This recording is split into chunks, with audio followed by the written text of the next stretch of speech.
ഒരിക്കൽ ഒരു കർഷകൻ വയലിൽ നിന്ന് കയറി വരുമ്പോൾ വിശുദ്ധ ഫ്രാൻസിസിനെ കണ്ട് അദ്ദേഹം ചോദിച്ചു, താങ്കളാണോ ഫ്രാൻസിസ്?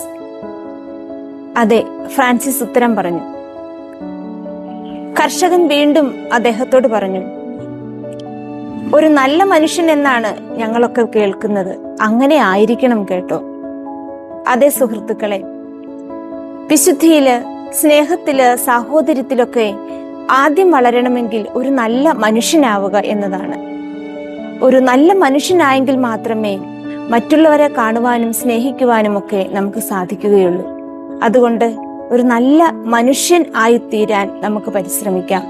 നമ്മുടെ ചിന്തയിലൂടെ, വാക്കിലൂടെ, സംസാരത്തിലൂടെ, പ്രവൃത്തിയിലൂടെ ഒക്കെ ആദ്യം മനുഷ്യത്വത്തിന്റെ കണികകൾ നമുക്ക് പ്രകാശിപ്പിക്കുവാൻ കഴിയട്ടെ. അതാണല്ലോ ഈശോ മനുഷ്യനായി മനുഷ്യരുടെ കൂടെ വസിച്ചത്.